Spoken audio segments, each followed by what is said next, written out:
We've looked at how the immune system has in place mechanisms to protect against infections in general, and some of these are innate, and they can respond to different types of microbes very quickly and in kind of a general type of way.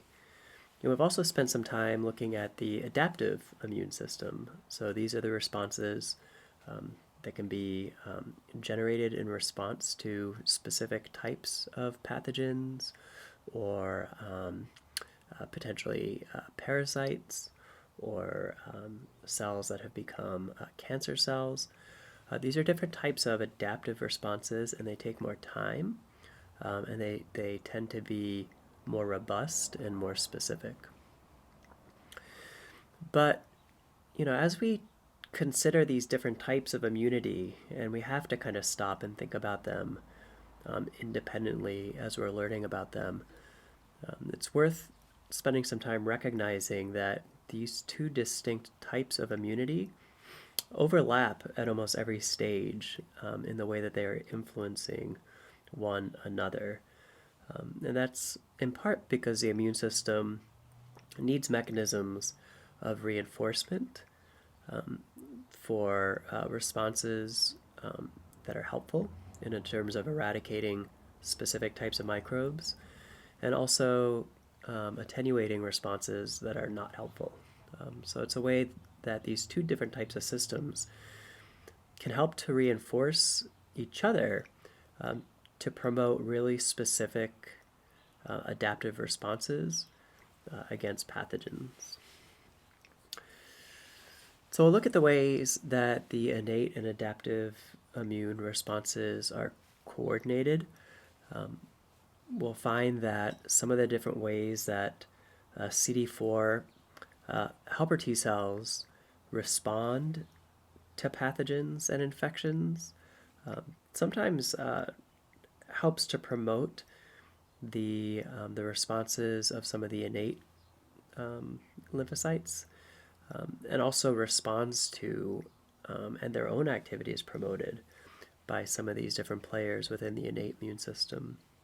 And then we'll wrap up looking at the ways that T cells and B cells have this fantastic, amazing capacity to select some within their population to kind of slink into the shadows during an infection and not take any action at that moment in time, but have a role should that infection happen in subsequent days, weeks, or even years. So these are the memory T and B cells, which are ready to respond quickly and robustly if a pathogen is encountered again. So when we're looking at an infection, we can think about some of the different phases that are characteristic of a typical type of infection. And this won't look foreign to you because we've seen this throughout our discussion of the immune system since the beginning of the semester. But it's a way to kind of think about infections and the way that the different kind of components of the immune system respond to infections, initially very quickly and non-specifically, and then over time specifically and more robustly and more targeted. So when we're looking at the different phases of an immune response, there's some initial innate immune response shown here as number one in kind of the peach color. And this is where some sort of an infection kind of takes hold. So there might be some sort of a disruption to a barrier, potentially the integument or some sort of an epithelium, potentially in the respiratory or reproductive or digestive tract, or some way that microbes have kind of broken through that first line of defense. And this is where an infection can become established. And then the adductive phase is where there's a proliferation of the pathogen, and it gives opportunities for the immune system to recognize that something is awry. It gives the immune system the opportunity to acquire parts of that infection, right? These different types of potentially antigens, responding to some types of molecules that are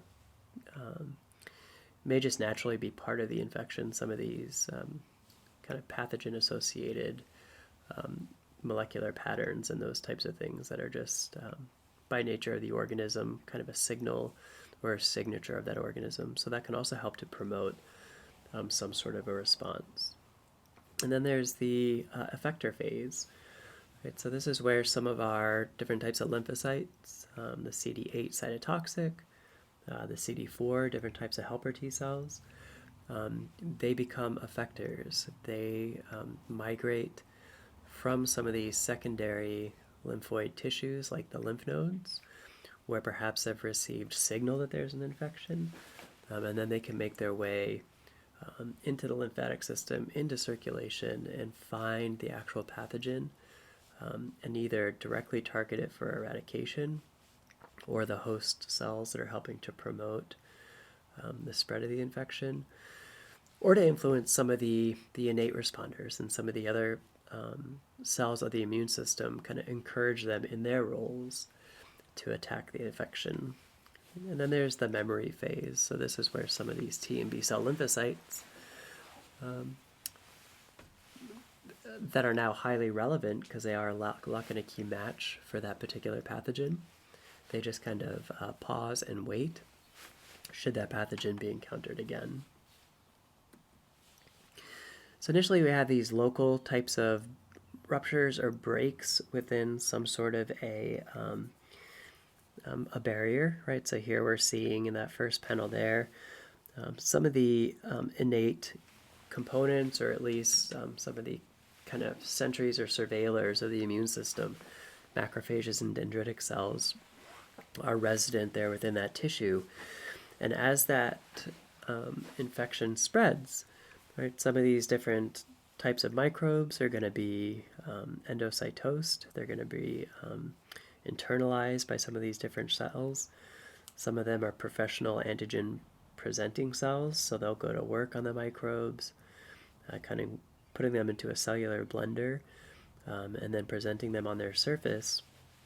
And they'll move towards some of these secondary lymphoid tissues, where we'll have lymphocytes waiting for their lock and a key match, and we'll have these different antigen-presenting cells concentrating within these different types of tissues like lymph nodes and bringing with them their antigens, and then really activating some of these naive T and B cells, if there's a lock and a key match, to get them started within their role. Right, so within the third panel here, we see that within the lymphatic system, now there's microbial evidence or pathogen evidence.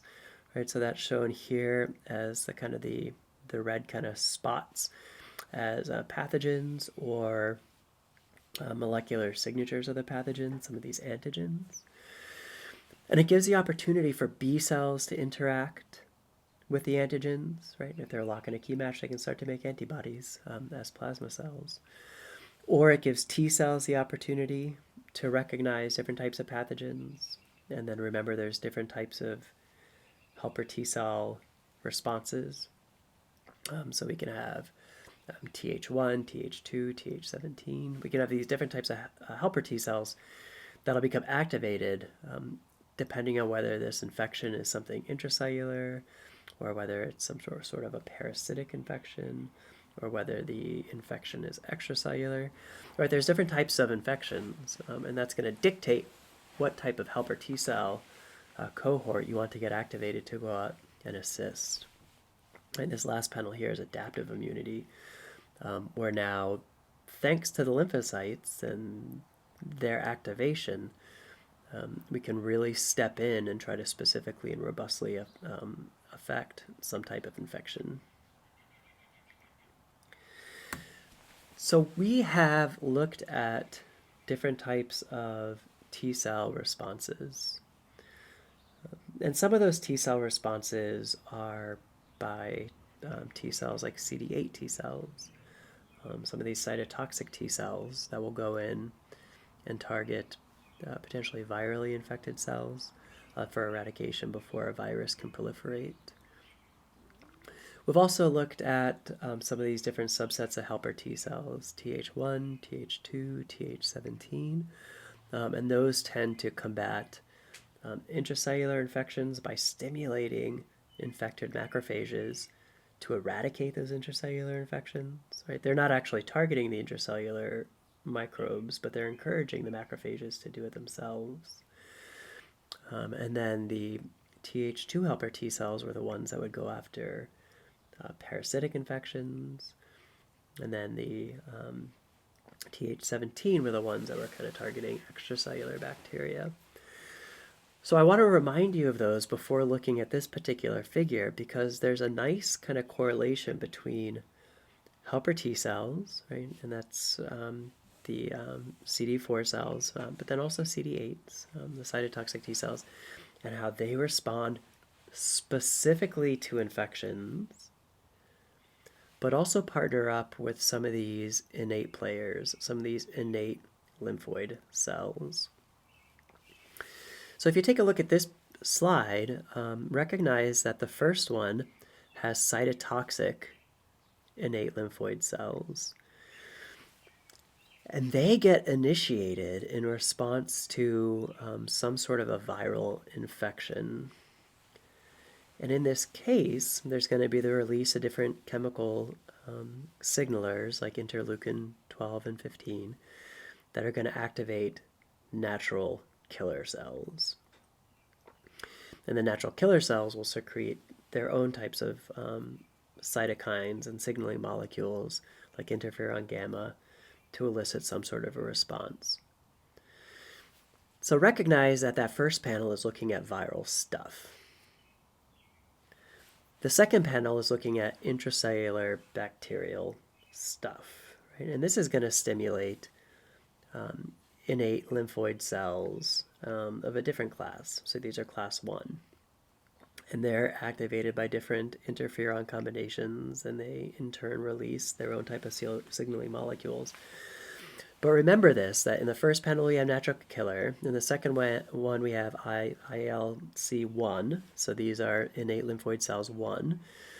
In the third panel, you might be starting to recognize a pattern here based on what we talked about with the helper T cells, but here we see like parasitic helminths. Right? And in that case, there was a specific helper T cell response, and in this case, there's a specific innate lymphoid cell response, and this is innate lymphoid cell 2. And then lastly, again, perhaps you're seeing the pattern here. Now it's extracellular, right? And in this case here, the player is ILC3. So this is only to say that we've already talked about in previous discussions that there are helper T cells, and there's also CD8 T cells that respond specifically to viral infections, intracellular bacterial infections, helminth parasites, and extracellular bacteria. And we're seeing that there's also a way to kind of categorize innate responses. And interestingly, we'll find that they kind of pair up in a rational kind of way. So keep in mind here that we're looking at cytotoxic responses is going to stimulate some innate players, and the innate players are the natural killer cells. Okay. There's type 1, and these are the ILC1 innate cells. They'll respond. Okay, and this is more of the kind of intracellular bacterial infections. There's ILC2, and this is helminth parasite, and ILC3. This is extracellular types of infections, right? And we're going to see how these all kind of pair up coming up. So before we jump into that, a recognition that these are the innate players, a reminder that there is the innate and adaptive response, and they have different roles in terms of infection. And we can see that if we look at a figure of what types of response an organism has to infection. So first with the yellow plot, this is the normal case with mice or humans with some sort of an infection. We can see how the microbial count within that organism looks with an infection.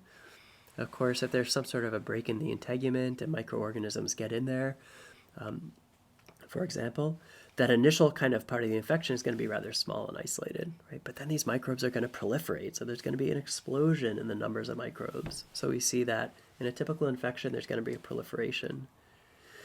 But the innate response is going to work to try to address that quickly. The adaptive response will come in and help to promote combating the infection.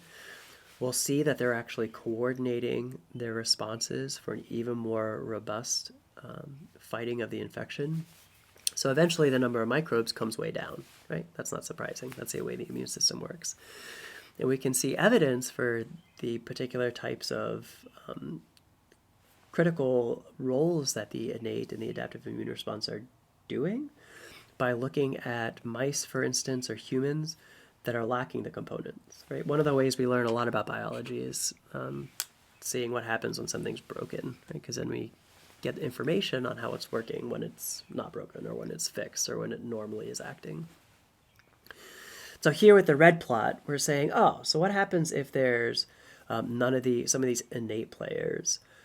So there's polymorphonuclear cells as well as macrophages are part of the innate immune system. And we can see with that infection, if there's no innate component there, the pathogen can take hold very quickly and proliferate very fast, right? And the infection is going to be catastrophic.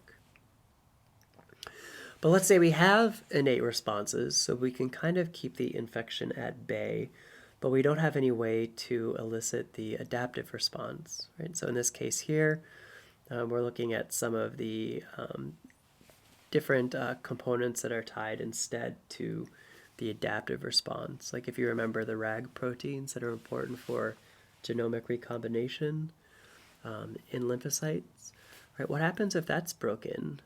So we can look at RAG deficient or other immunocompromised types of contexts, or even if T and B cells are absent.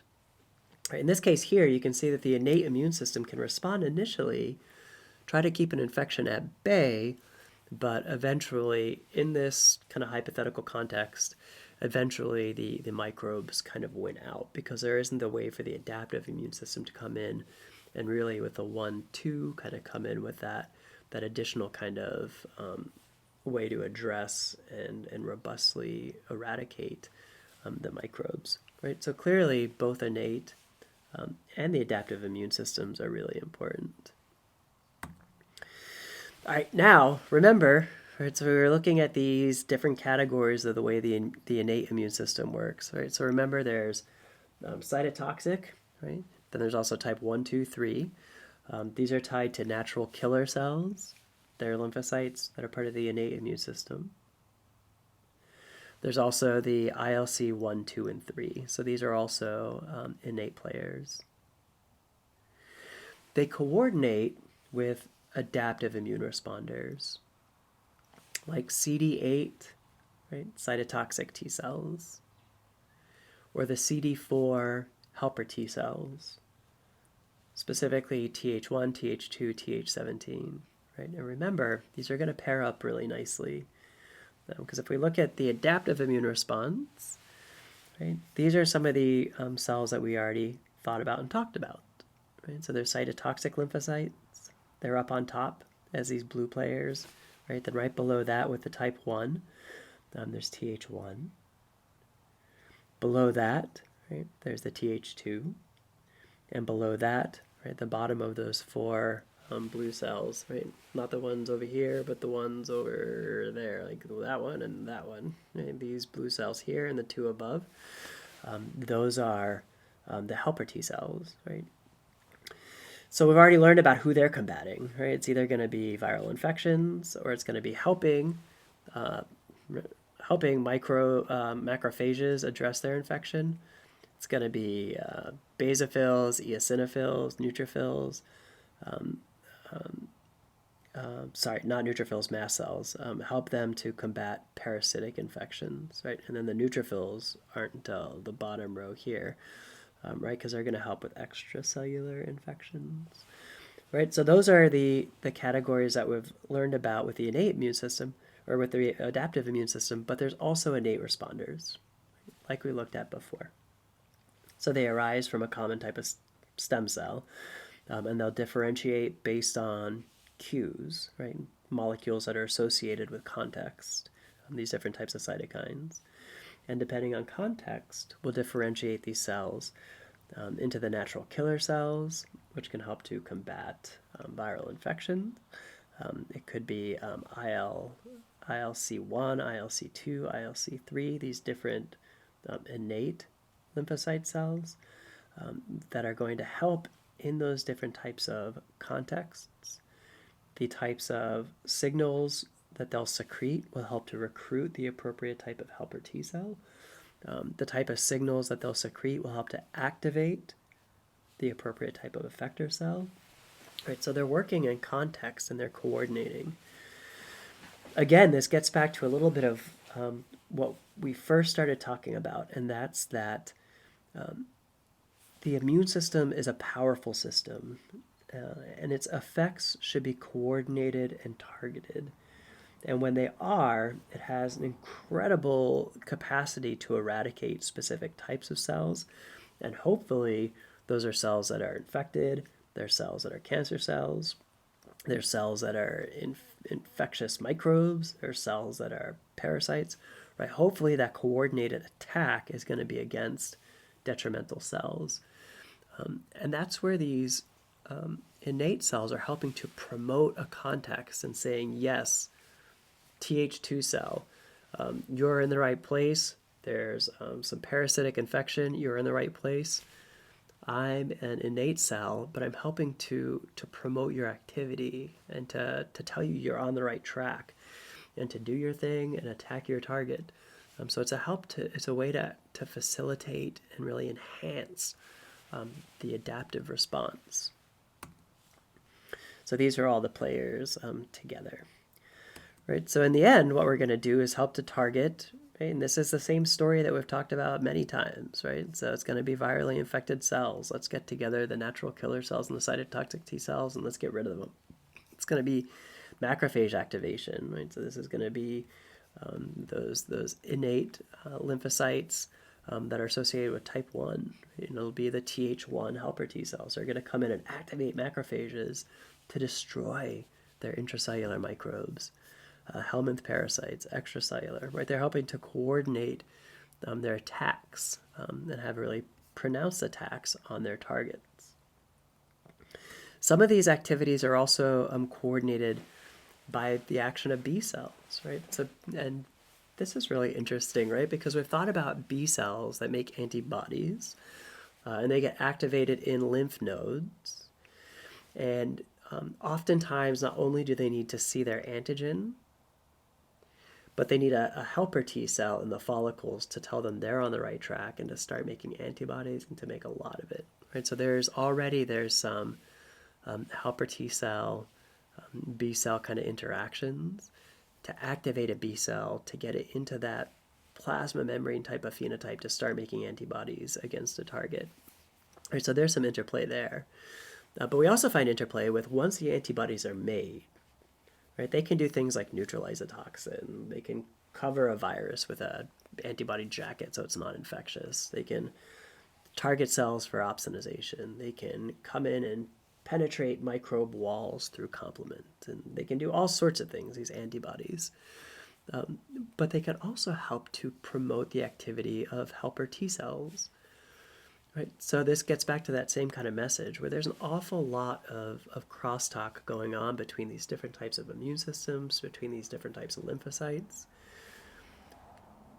to really promote and encourage an accurate, robust response. Right. A lot of positive feedback that's saying you're on the right track, right?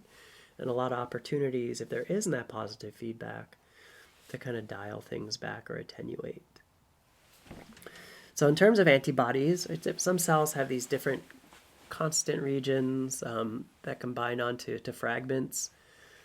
Fragments of antibodies, yes, but really the antibodies in and of themselves are named after this idea that there's parts of antibodies that are constant.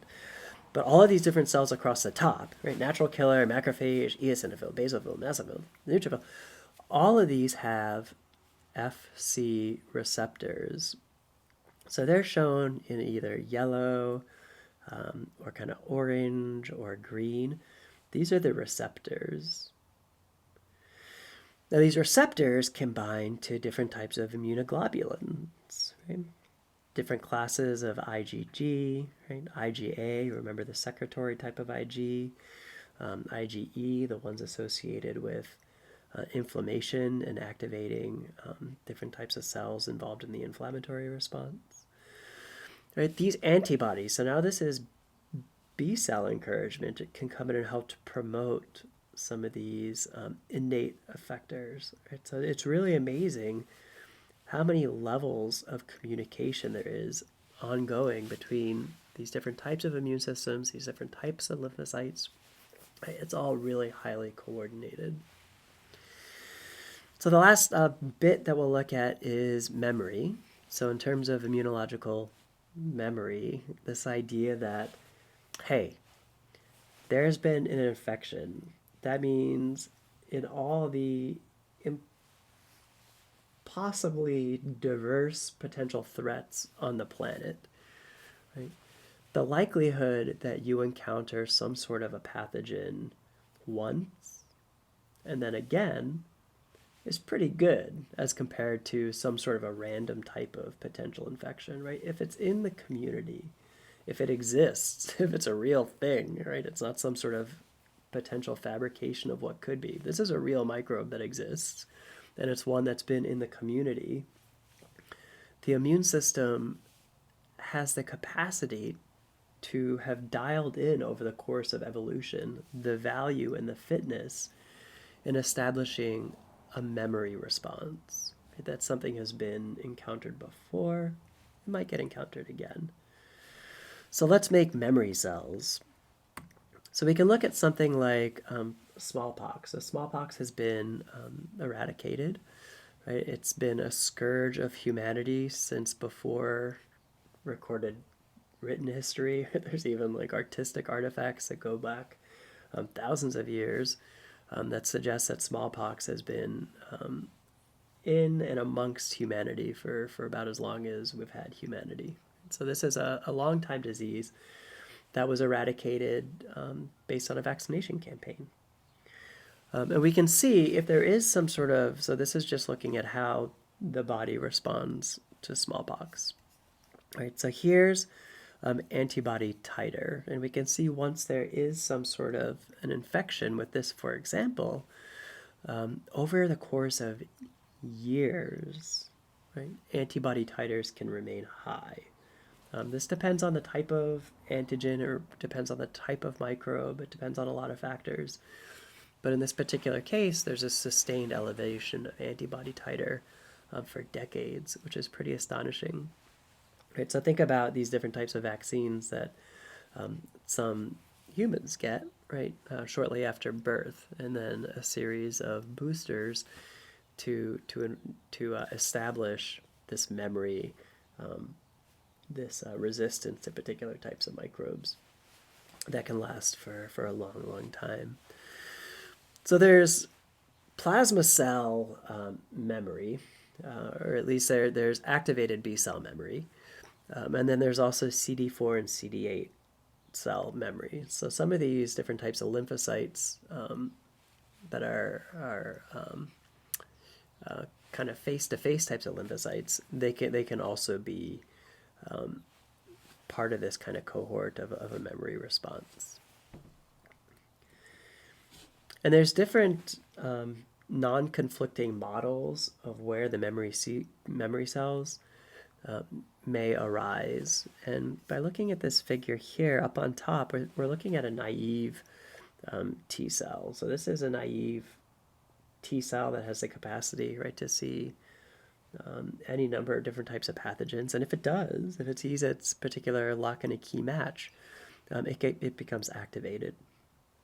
So with the green pathway here, you might say, oh, okay, so right off the bat, let's take some of these T cells that have become super relevant because they match a microbe, and let's take some of those and stick them into memory, and like take some of those and make them any number of these different classes of effector T cells, right? So they could be CD8. They could be any of these different types of Th1, Th2, Th17, right? Once they differentiate along that pathway, are we then taking some of those and making them memory T cells?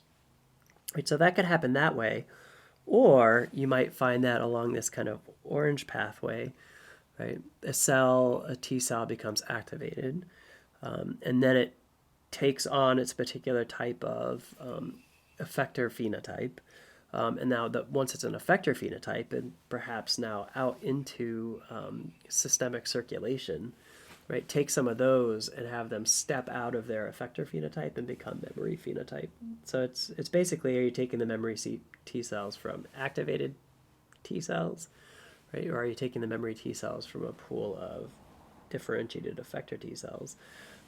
And it can be either, right? So a lot of immunology we don't yet understand, and you'll see that delicate phrasing sometimes in papers or in texts. But these are two different models of where the dominant pool of memory cells could come from, or it may be both, and it might be infection dependent.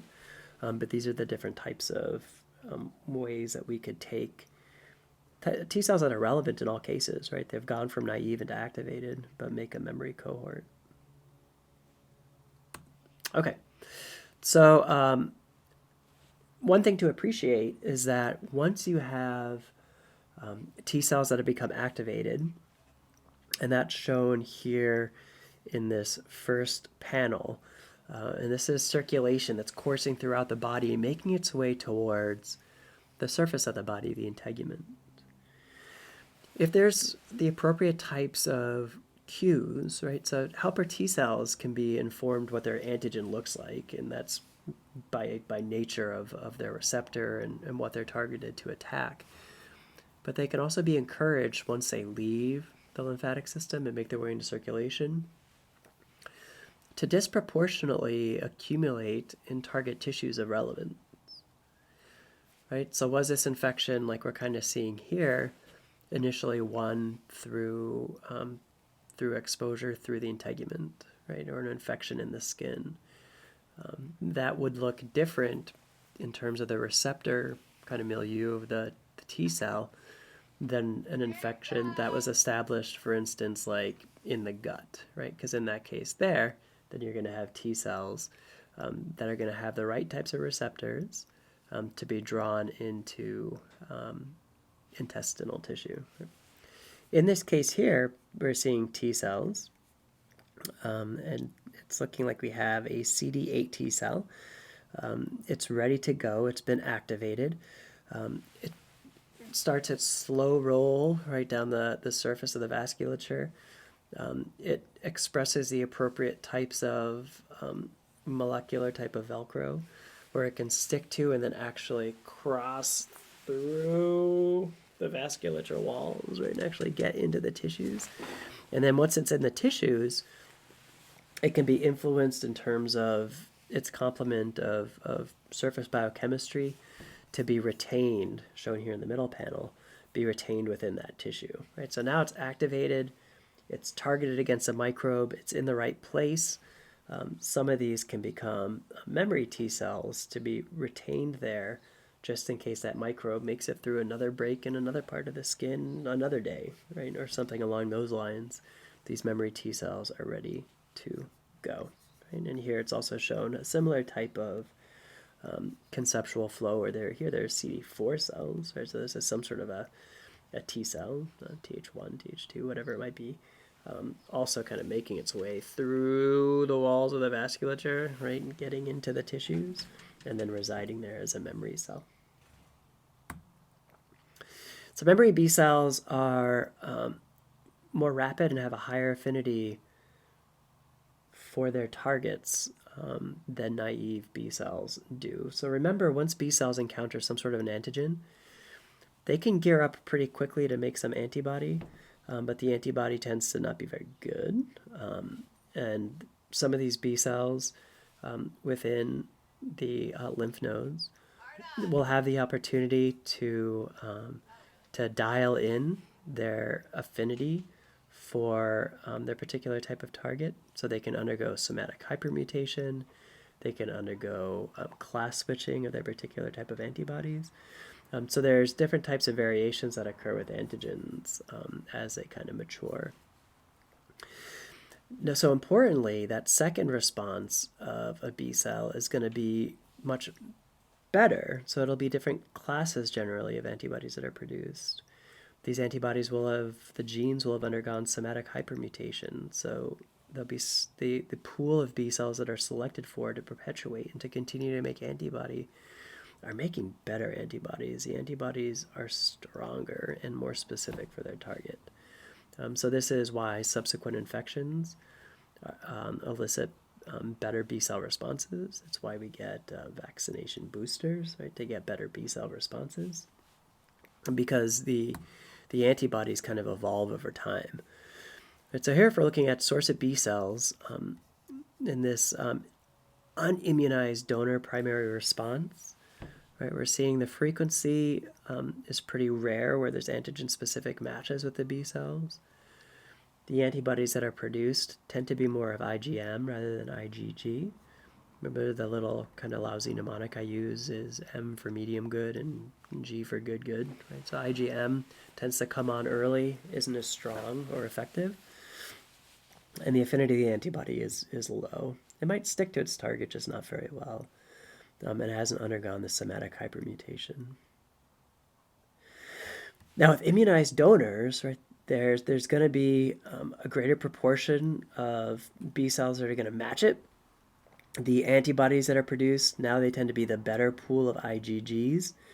Right? These are the ones that can get through circulation, but also into body tissues. We're going to see some IgAs, right? So that you can get through mucous membranes. They can be secreted.